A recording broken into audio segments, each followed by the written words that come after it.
2020년 겨울 책 한 권이 출간되었습니다. 이 책은 새로운 이론을 제시한 책도 아니었고 누구나 다 아는 유명한 작가의 책도 아니었음에도 불구하고 많은 사람들에게 사랑을 받았습니다.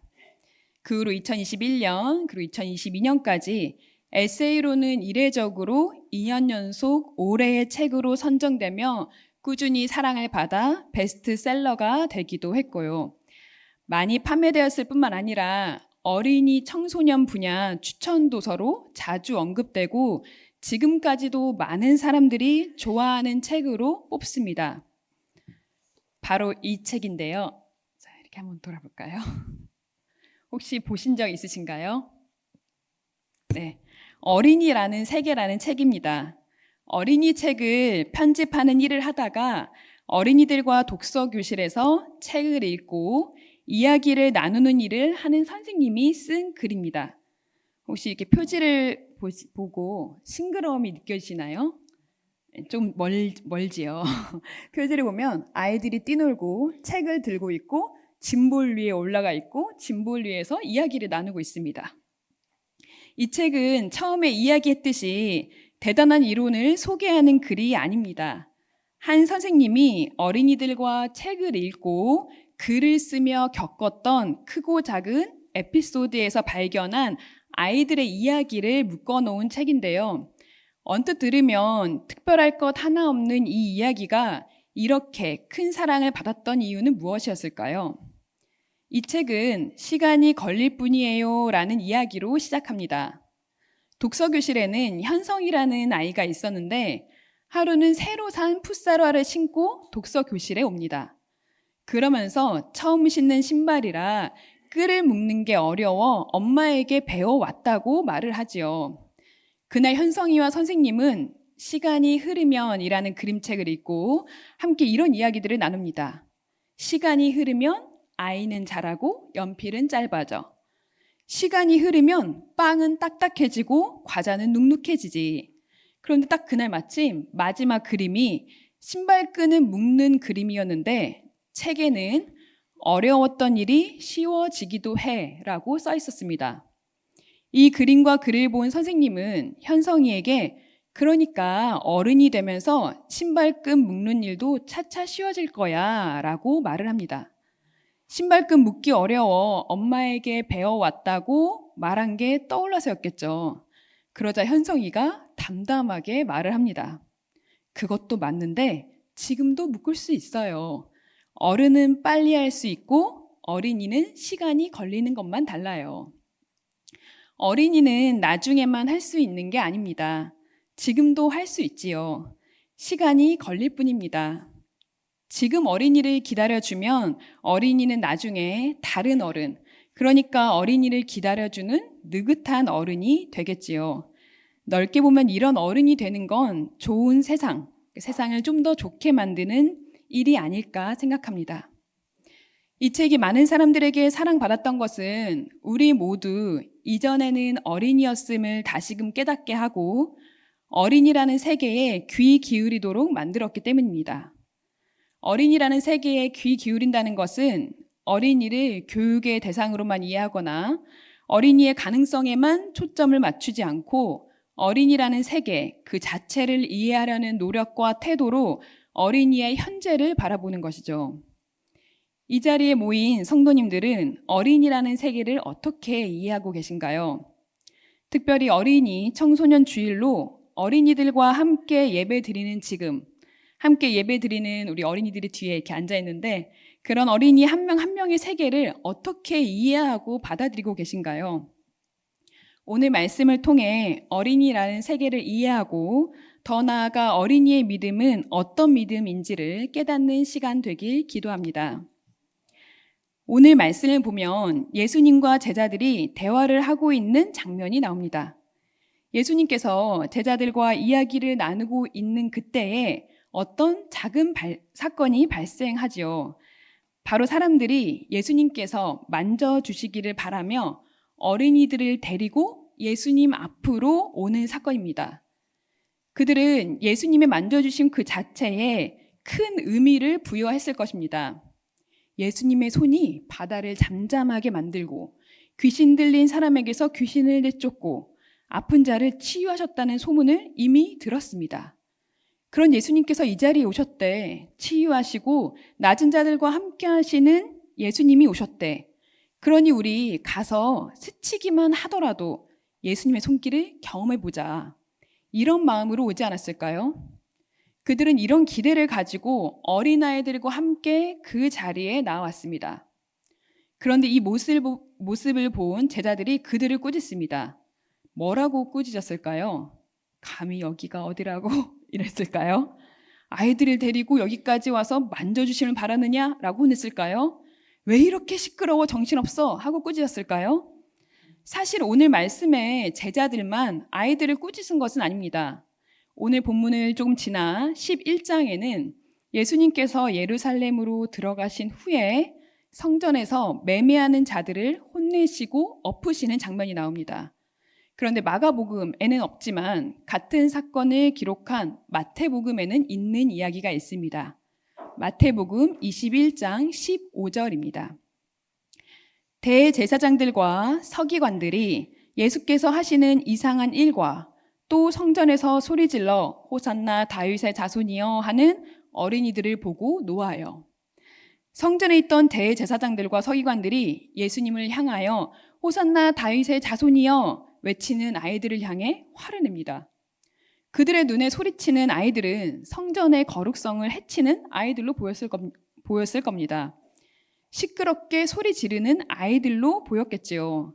그러나 예수님께서는 그렇게 보지 않으셨습니다.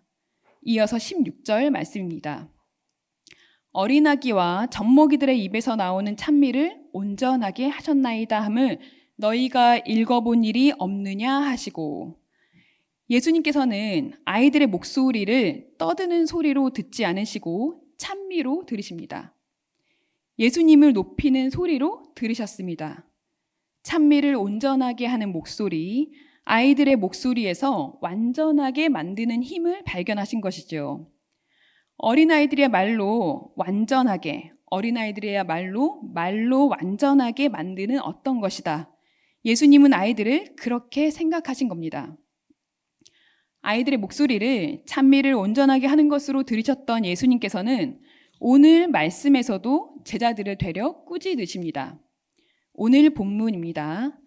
어린아이들이 내게 오는 것을 용납하고 금하지 말라. 하나님의 나라가 이런 자의 것이니라.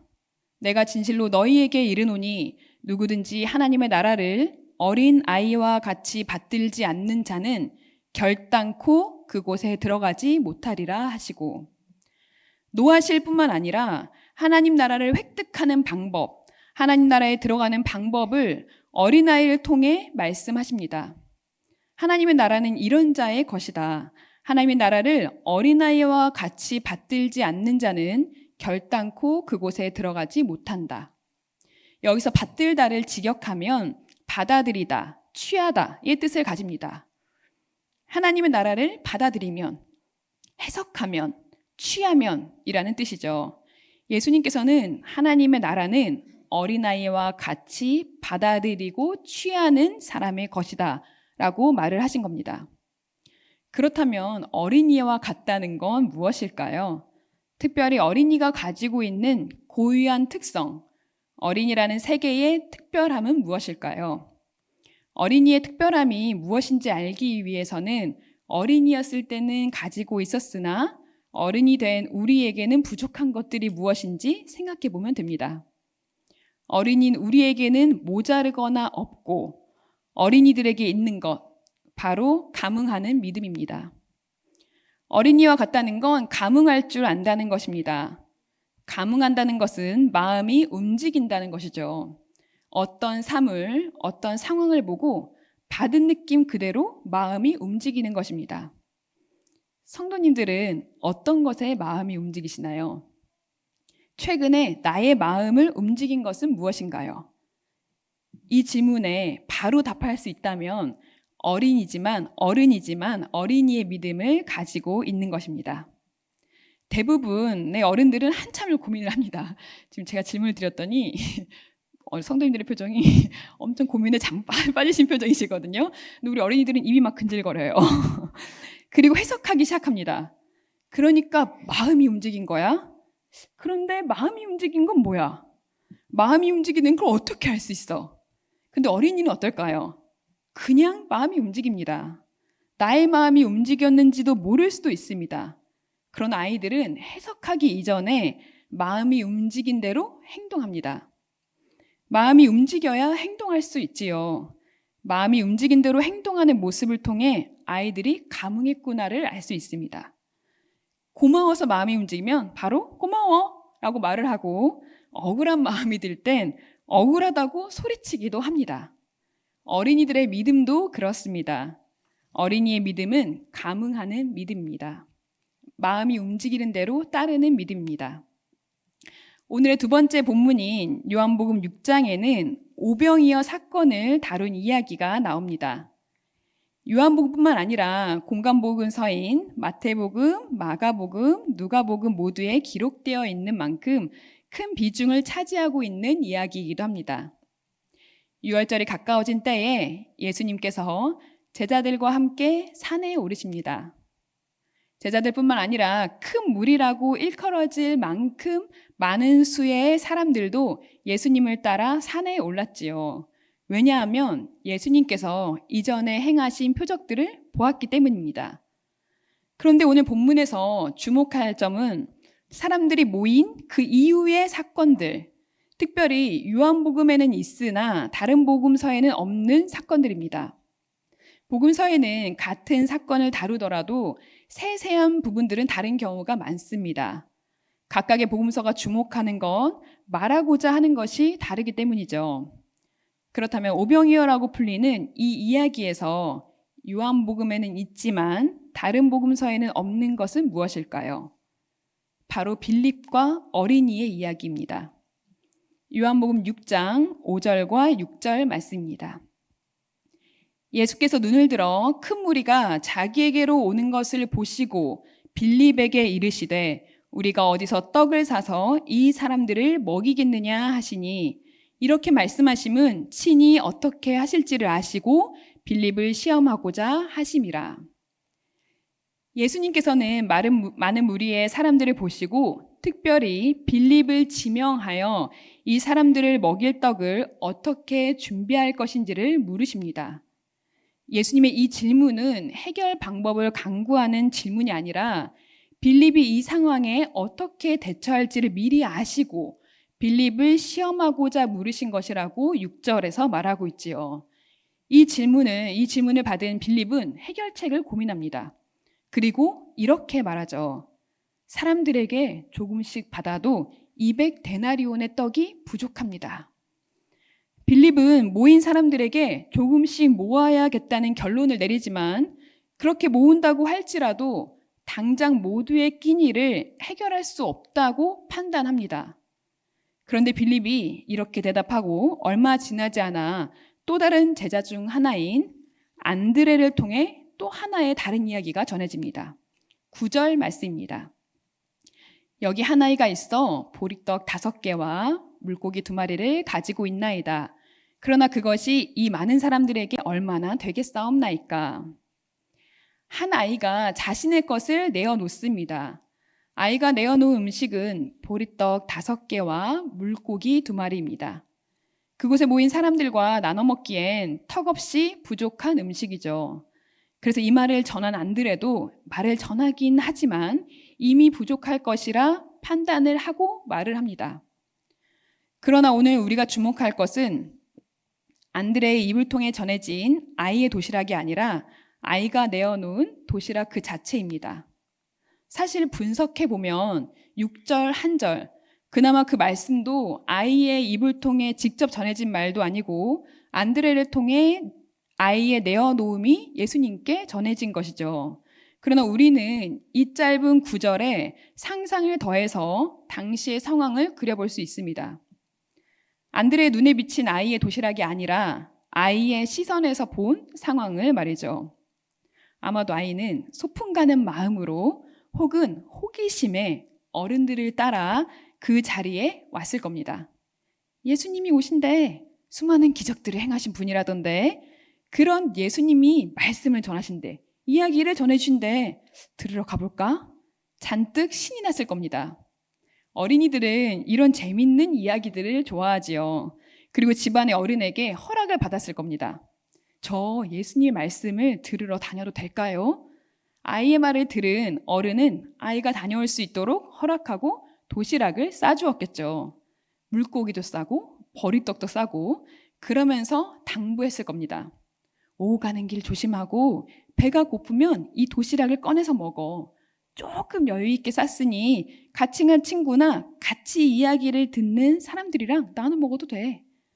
많은 사람들과 나눠 먹을 양은 아니었지만 같이 이야기를 들을 한두 명의 친구들과는 나눠 먹을 양의 도시락을 가지고 아이는 룰루랄라 신이 나서 예수님의 이야기를 들으러 온 겁니다.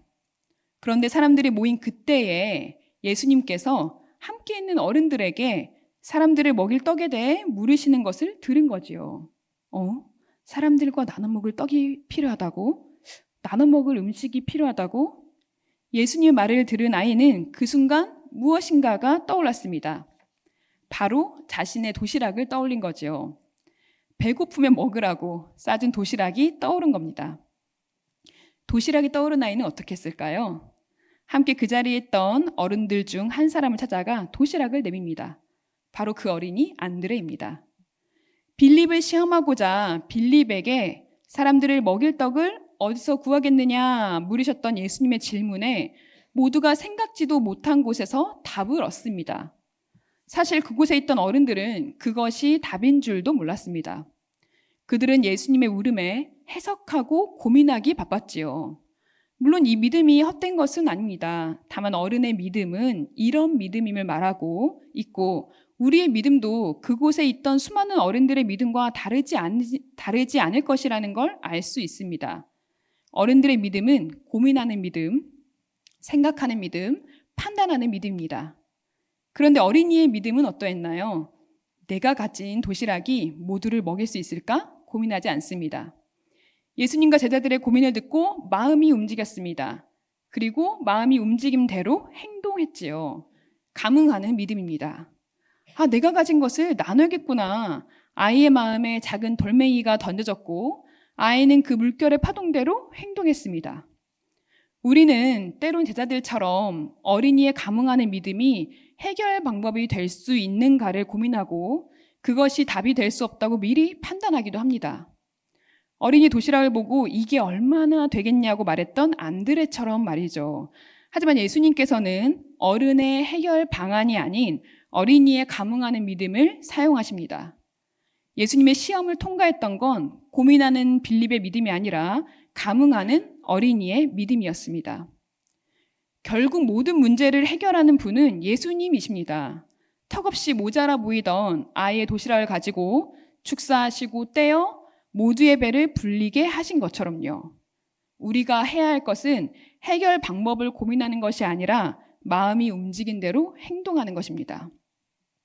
그럼 우리의 어른들은 어떨까요?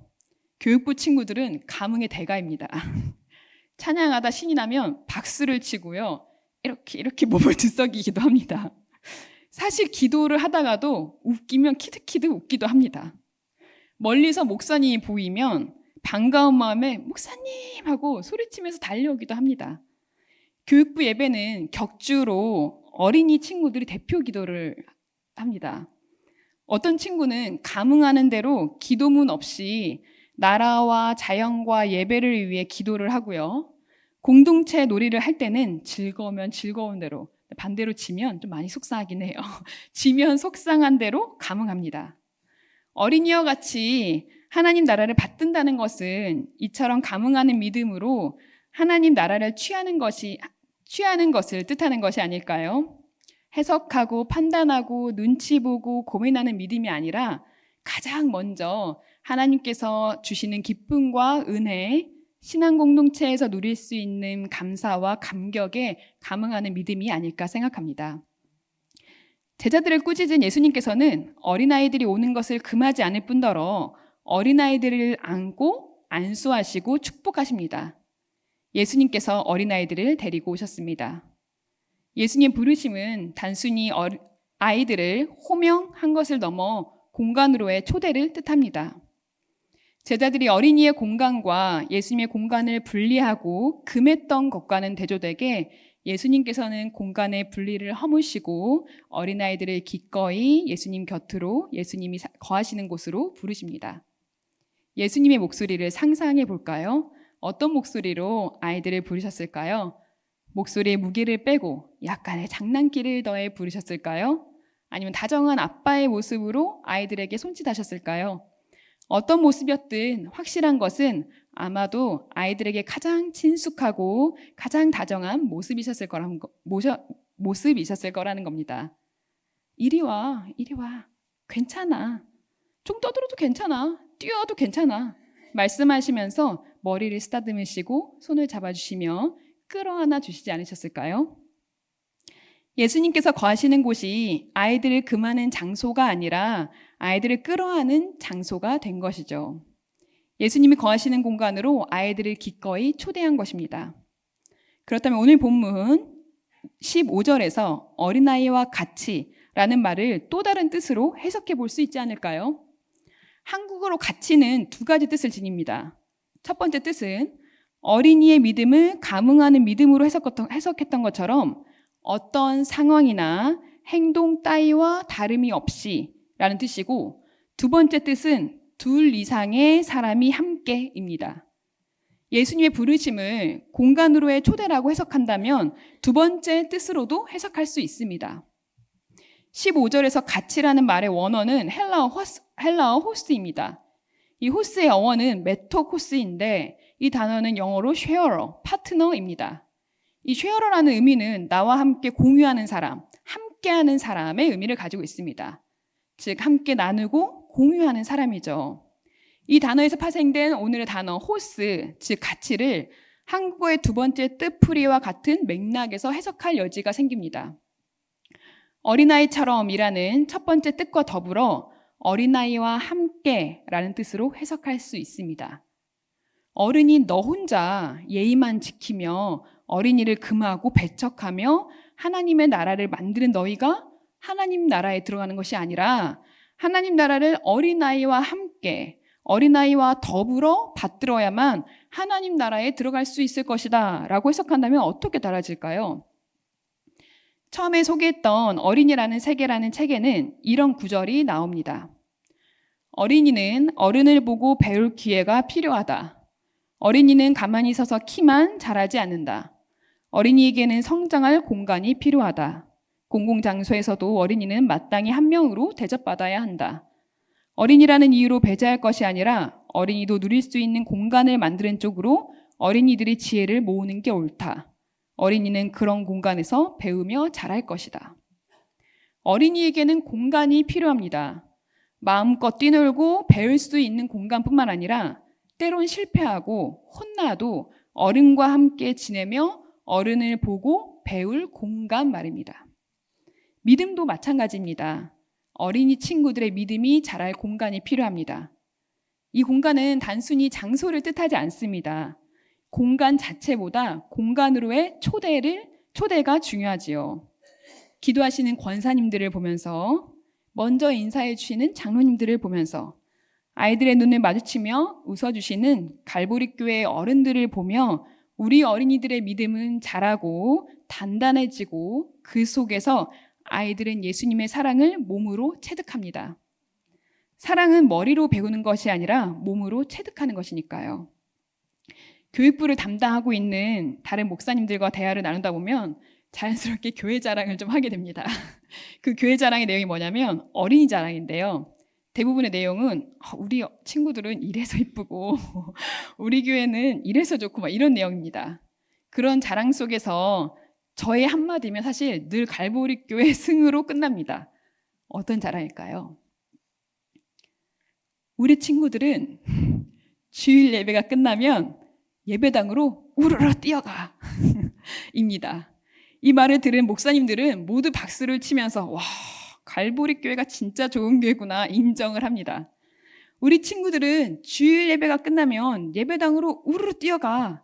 이 말 안에는 우리 교회의 예배당의 문턱이 낮다는 것, 어린이 친구들에게 열려 있다는 것, 아이들이 예배당과 어른들에 대한 거부감이나 부담감이 없다는 것, 이런 모든 것이 가능하도록 어린이와 함께하길 자처하며 어린이에게 열려있는 성도님들이 계시다는 사실 모두를 포함합니다. 그래서 모두 인정할 수밖에 없는 것이죠.